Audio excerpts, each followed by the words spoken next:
algunos lo hacen con los brazos hacia adelante, pero tienen que marchar en el mismo sitio. El paciente, ahorita que hablábamos de fisiología, que nosotros hablábamos de que hay una estrecha relación entre el control oculomotor, la visión, con el control del equilibrio. ¿Por qué todas estas pruebas se hacen con el paciente con los ojos cerrados? Porque cuando tú le quitas el apoyo visual al paciente, queda únicamente controlando el equilibrio de los oídos, y entonces si el oído está afectado, por eso el paciente hace lateroclusiones. ¿Listo? Si quieres pongamos esa. Vamos a mostrarles de qué se trata la prueba de Unterberger, una de las pruebas para evaluar la función vestibular, o sea, del equilibrio de los pacientes. Se debe marchar en el lugar, levantando las rodillas hasta la cintura, con los miembros superiores extendidos y paralelos hacia adelante. Se marcha con los ojos cerrados en el lugar. A ver, hacemos la primera prueba, la vamos a hacer más reducida, son 50 pasos, vamos a hacer solamente 10 como para mostrar.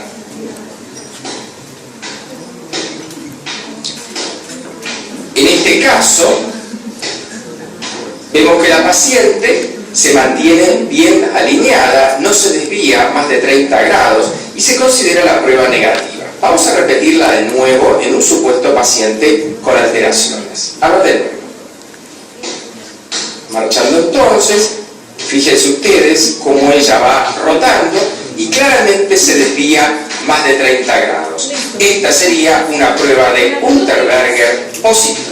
En algunos libros ustedes van a encontrar, la mayoría, que la desviación tiene que ser a 45 grados, es decir, si estos son 90, los 45 es así. Se considera positiva cuando el paciente se desvía a 45 grados. ¿Listo? Esta es una prueba súper bonita para hacerla en el paciente. Obviamente que no vayan a poner, por favor, al paciente que tiene un nistagmus terrible a hacer una cosa de estas. Si el paciente les va a piso. Estamos hablando de que ya ustedes han controlado un poco el tema del vértigo y ahí sí le hacen la batería de prueba. ¿Listo? Y esta se llama test de Babinski-Weill, también se le conoce como test de marcha de estrella.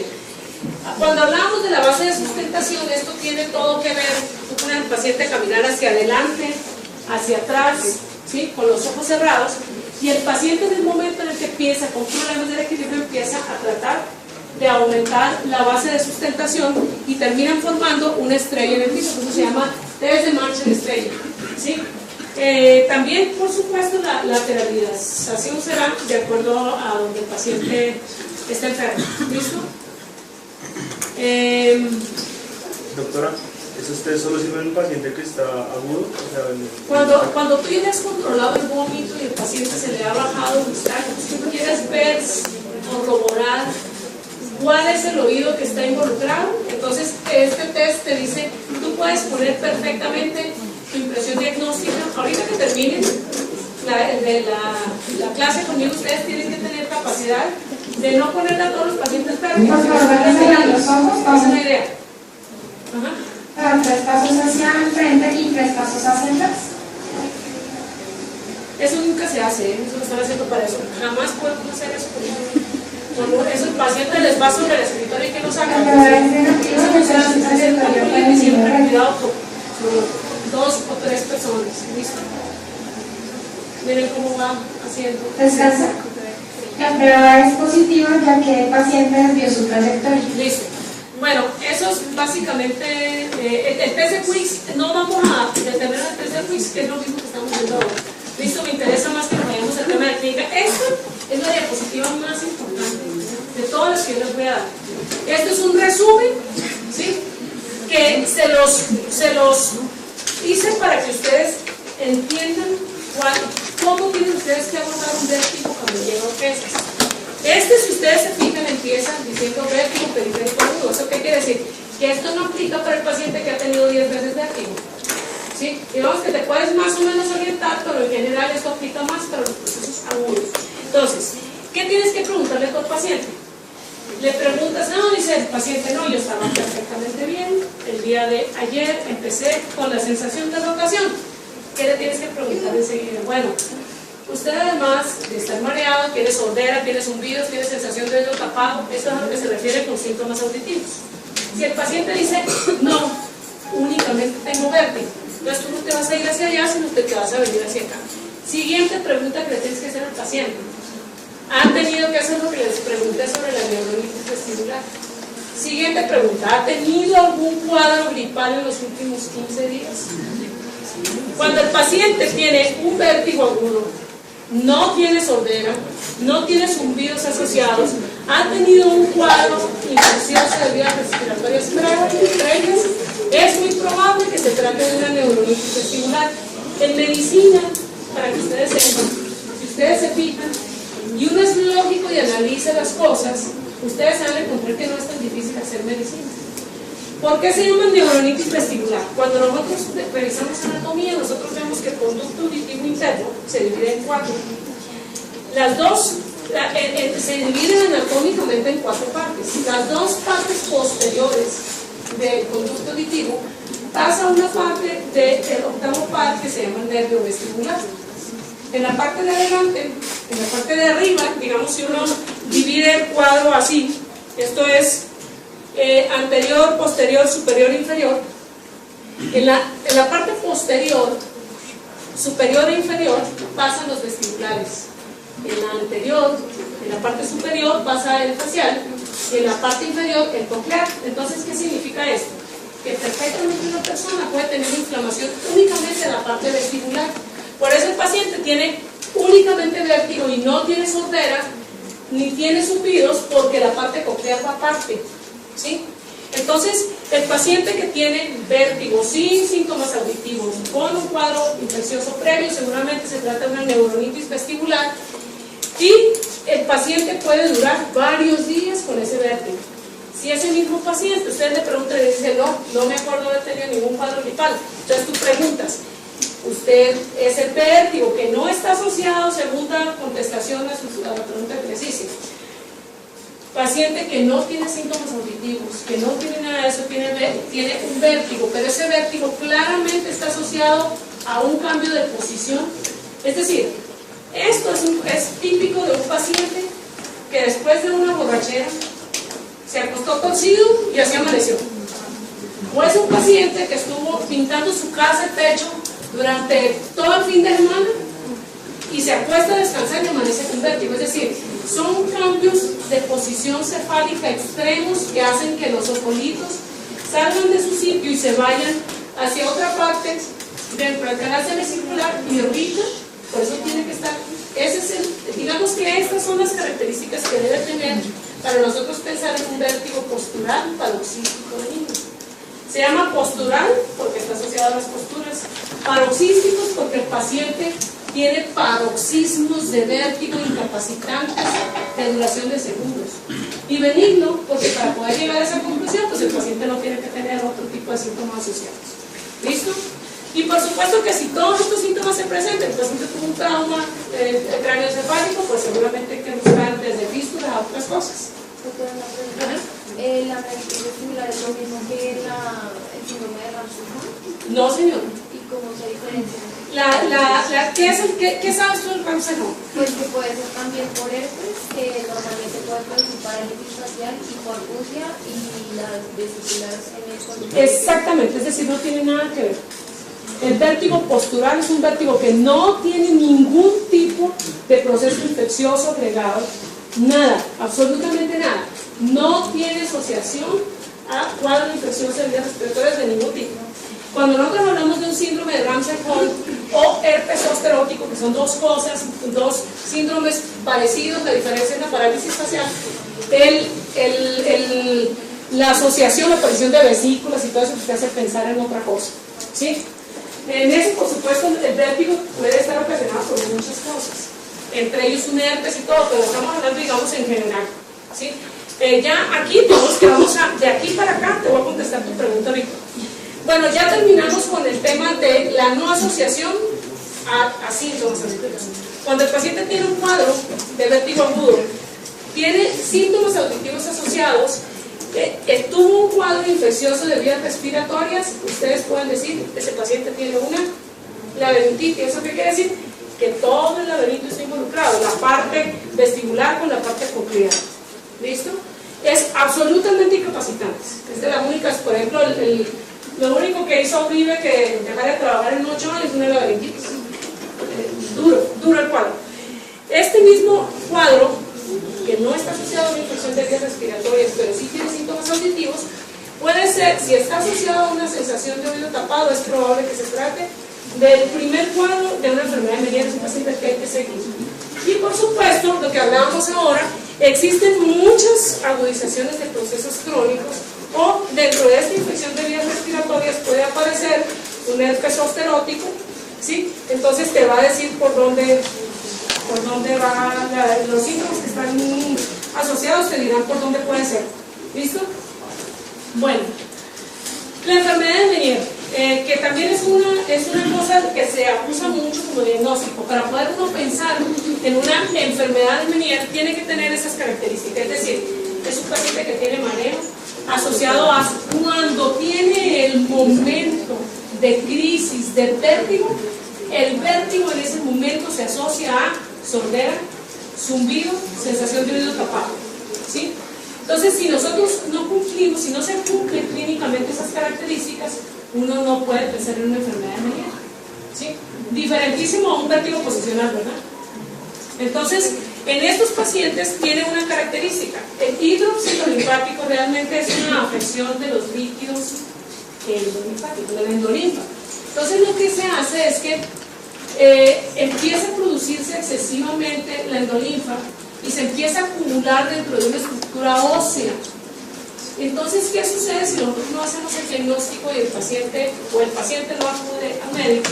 Pues esta hipoacusia, que al principio era muy leve, empieza a ser cada vez más progresiva y habrá un mayor daño de tipo neurosensorial. ¿Qué característica tiene este vértigo? Que es fluctuante. ¿Eso qué significa? Que un paciente puede tener exactamente eso por primera vez y no volver a tener vértigo hasta dentro de 5 años. O a lo mejor se repite al año. Pero es importante cuando ustedes interrogan por eso al paciente, preguntarle si es la primera vez o si ya ha tenido previamente cuadros de vértigo. ¿Listo? Sospecha de historia familiar. En ocasiones, a mí me ha tocado ver familias que tienen todas enfermedades de Meniere, ¿sí? El diagnóstico se hace, es decir, la sospecha se corrobora con un diagnóstico que se llama electrococriografía. De todo lo que ustedes van a ver en el otorrino de la neumología, la indicación para que no se les olvide, tiene otras indicaciones, pero la indicación precisa de una electrococriografía es cuando sospechamos una enfermedad de Meniere, ¿sí? En la práctica se van a dar cuenta que tiene otros usos, pero digamos que en general uno las necesita cuando uno piensa en una enfermedad de Meniere. ¿Listo? Y en estos se habla de que el tratamiento para esto es bajarle la sal, dar diuréticos. Eso ustedes van a, es un diagnóstico bastante controversial. Ustedes van a encontrar estudios donde dicen, no, a mí me va muy bien utilizando solo betestina, y son 10 pacientes. Entonces, es decir, cada quien habla de su experiencia, pero yo creo que, digamos que la fisiopatología de esto habla de que el problema es endolinfático. Entonces, digamos que lo que generalmente está aceptado es que algunos pacientes se benefician con diuréticos y la mayoría de los pacientes se asocian dando una dieta baja en sal. ¿Listo? La laberintitis no voy a hacer mayor, es lo que habíamos hablado ahora, es una inflamación del laberinto, que esas van a ser las características clínicas y que puede ser, que puede estar asociada a cualquier germen que pueda ocasionar un proceso infeccioso de vías respiratorias. Y acuérdense que existen los pacientes que tienen otomascarditis crónica, una infección crónica del oído, pueden cursar con procesos de laberintitis agudas, ¿sí? Eso generalmente sucede porque el colesteatoma o la infección crónica hacen osteolisis sobre el canal semicircular y el paciente empieza a convertir en una fístula, ¿sí? Ajá. Y la neuronitis vestibular, que es lo mismo que habíamos hablado ahora, es decir, exactamente, no le voy a la audición no se me olvide que es normal, y es el antecedente de un proceso infeccioso cercano, ¿sí? Y hay pacientes que pueden tener neuronitis en mucho tiempo. Cuando ustedes tienen un paciente que tiene todas esas características clínicas y ese vértigo se prolonga demasiado, sospechen que eso no fue por un proceso infeccioso viral. ¿Qué otras cosas pueden ustedes sospechar que puede ser la causa, una enfermedad autoinmune, ¿sí? Una diabetes de reciente inicio, ¿sí? O cualquier otro trastorno metabólico que debutó con una neurocómica. ¿Listo? Entonces, ¿qué significa? Cuando ustedes tengan un paciente que se salga de los parámetros normales de un vértigo, es importante que ustedes le hagan una batería de pruebas al paciente que incluya desde azúcar, función tiroidea, para que nosotros podamos orientar en caso de que no sea lo común. El vértigo postural paroxístico, de esto no voy a, ya les dije todas las características, ahora lo único que les puedo decir es que el diagnóstico es clínico y que existe una prueba que se llama la prueba de Dix-Hall-Pike, que yo creo que viene en la siguiente, sí, por favor pásale una vez el video. Esta es la prueba diagnóstica para un vértigo postural paroxístico.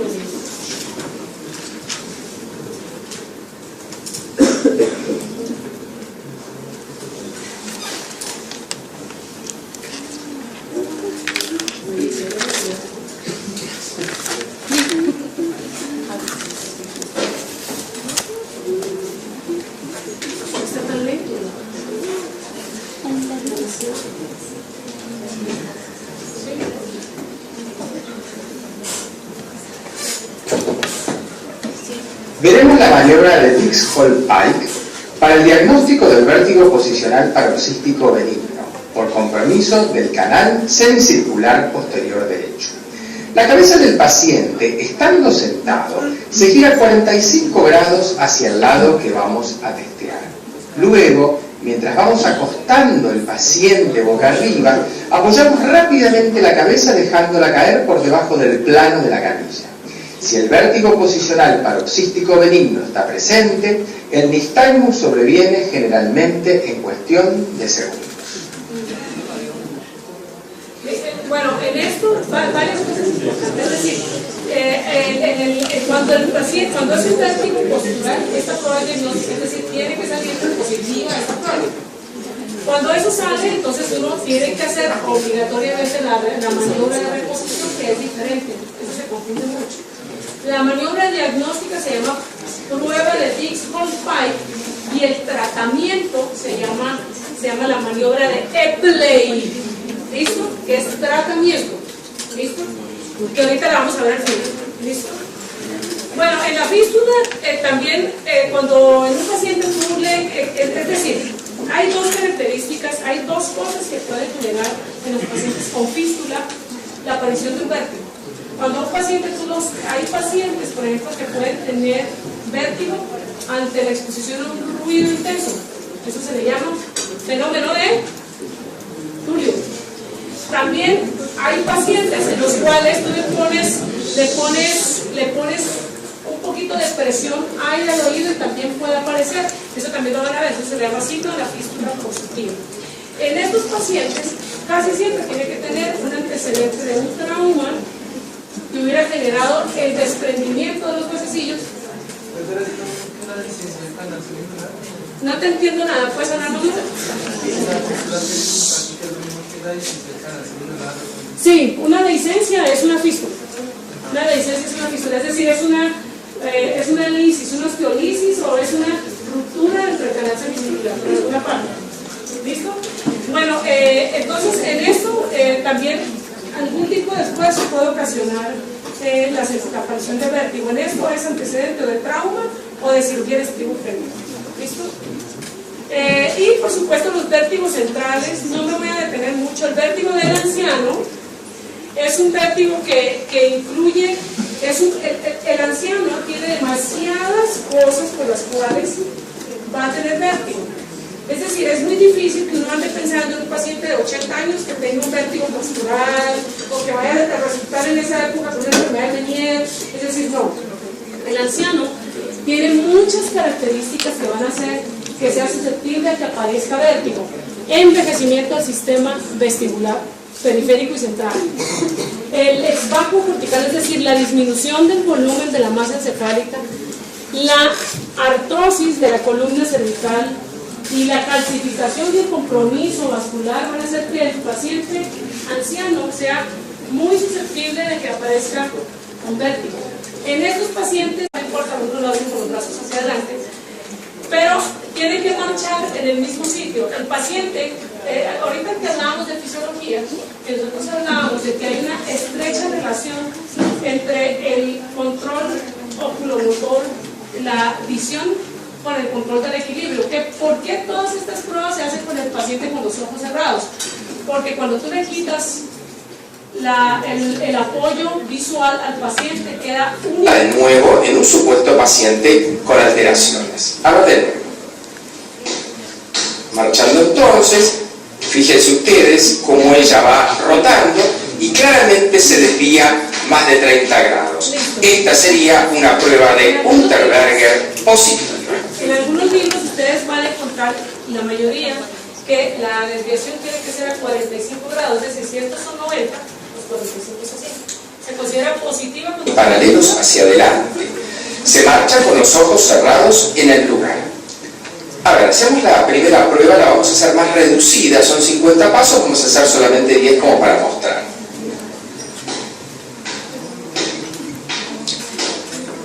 En este caso, vemos que la paciente se mantiene bien alineada, no se desvía más de 30 grados y se considera la prueba negativa. Vamos a repetirla. El paciente se desvía 45 grados. ¿Listo? Esta es una prueba súper bonita para hacerla en el paciente. Obviamente que no vayan a poner, por favor, al paciente que tiene un nistagmus terrible hacer una cosa de estas. Si el paciente les va a piso. Estamos hablando de que ya ustedes han controlado un poco el tema del vértigo y ahí sí le hacen la batería de prueba. ¿Listo? Y esta se llama test de Babinski-Weill, también se le conoce como test de Marshall estrella.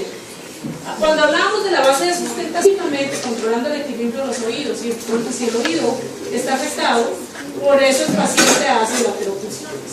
¿Listo? Si quieres pongamos esa. Vamos a mostrarles de qué se trata la prueba de Unterberger, una de las pruebas para evaluar la función vestibular, o sea, del equilibrio de los pacientes. Se debe marchar en el lugar, levantando las rodillas hasta la cintura, con los miembros superiores extendidos